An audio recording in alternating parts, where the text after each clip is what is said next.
is an upfront fee and why would you take it? An upfront marketing fee is if we go out and try and sign on a client, it would be part of our proposal where they would pay X amount to sign on with us for the marketing, so photos, brochure, copyright, all of that, and we would charge that upfront and then also charge our fee. Mm-hmm.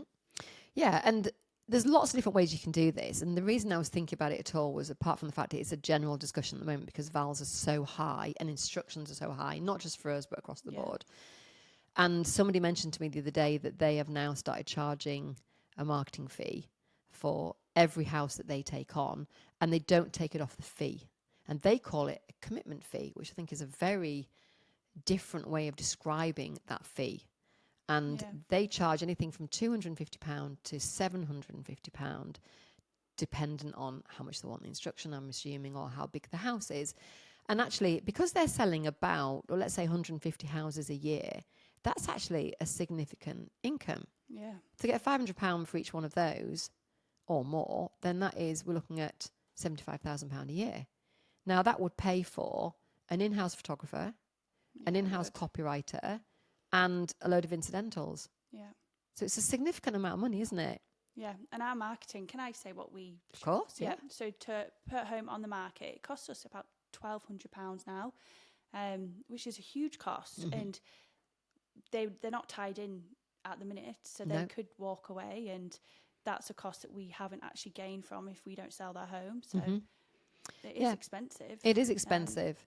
And I do know some agents who are struggling at the moment with having, it's a nice problem to have, of course, so many instructions that they're actually causing themselves big cash flow challenges by having so many homes coming to the market and no sales on them, or slow sales. Yeah. When I looked at our figures, though, for this time last year, I think we had 36 on the market in the Lakes. We've got 3 branches this time last year, and we're recording this in September. And it's now grown to about 57. Yeah. What's been really interesting is it actually only took about 6 months to get to 57, which was about, February, March time, 2024. Yeah. And it's stuck at 57, roughly, which means that because we're taking on new homes all the time, and we're listing, 2, 3, 4 a week, let's say, we are actually selling those. Yeah. Because we're staying net at 57. Yeah. Yeah, we on average, we're having about 20 homes each month listed that we have on our board coming to market, and then a good chunk, about 8 for the last 2 months, have sold each month. 8 homes have sold. That's good, so isn't it? Our target was 5 last month, and we sold 8. Well, because our average fee is about £16,000, and we'll come on to that actually, because the person I spoke to who said that they were charging this £250 to £750 fee, and they didn't have market domination in their area, it's got 3 branches. They said that their fee was only 1 to 1.25%. So to me, that marketing fee is making up for a lack of fee. And I think that there is an argument for putting your fee up and not charging the marketing fee. To hide those in the fee, Yeah. And just absorb them. Yeah. Because I think that the challenge with charging an upfront is, let's say you're one of 3 agents, it's between you and one other. And so you're maybe just the favourite and they're second favourite, but you look the same, you offer the same things, you've got the same kind of number of boards in the area, and you've got the same fee, and they're not charging a marketing fee. It could be the reason they choose them. Yeah, it is a big deciding factor. I know when I've gone out on valuations, one of the questions they ask me is, do you charge an upfront fee? Mm-hmm. And I think that does make us different. And we always say to them, we'll do whatever it takes to sell your home. And that helps us with our, not argument, but say this is why we charge 1.5%. Mm-hmm. Yeah, I think it just builds up trust, doesn't it? Because it's a high fee, but it's a delayed fee. Yeah. And I think that people would rather pay high and delayed than lower with an upfront. Yeah.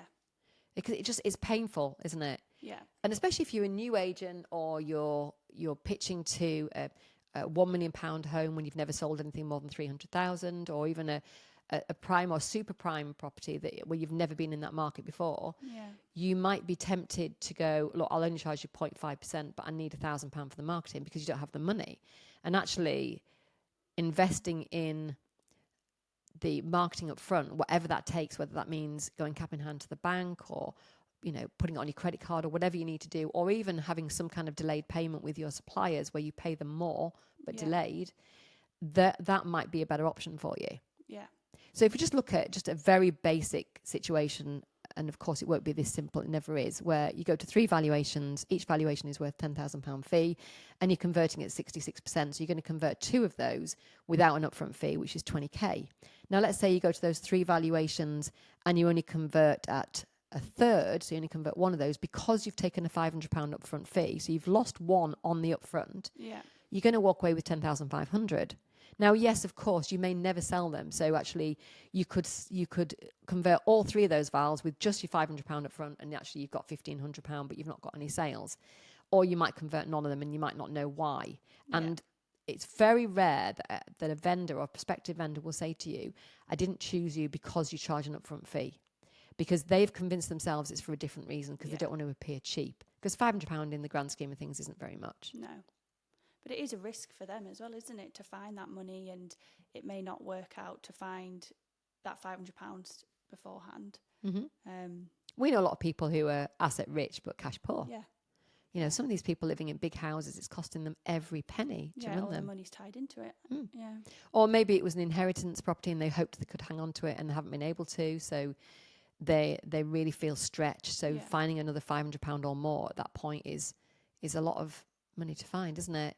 I think the other thing is that my concern is it can seem to cheapen what we do, because we used to have an itemized withdrawal fee, didn't we? We did, where we'd say, right, well, if you withdraw your property within 6 months of marketing, then these are the fees we're going to charge you. And it came to, I think, £600, and it was actually a nominal fee because it never covered what we did. It was 875 plus VAT, like the total, but we itemised it so people could see what each thing would cost, but it actually cost us more than that anyway. Mm-hmm. And also, why would we show everybody what our marketing costs are? Because aren't they going to say, well, why am I paying a fee? Yeah. Because actually, what is the fee for? We're charging 1.5%, and our average fee in the Lakes, I think, is about £16,000. And it is. What is the fee for? Well, it's to sell it, isn't it? It's all the work that it takes us from start to finish to get it across, and we include progression in that fee and everything. So it's the whole journey, and we will literally do whatever it takes to sell a home. We'll go out and do different photos, and we just take all those costs on regardless. So actually, to start itemising them, I think cheapens it, because if I was in that situation, I'd say, well, what is the fee for? Yeah. Because if you want your marketing covered, what is the fee? Is it an introduction fee? So if your marketing is this £500, £1,000, whatever, or if you're Savills, I've known Savills charge £2,500. Yeah. Nice brochure, but not worth £2,500. Definitely a revenue stream for them.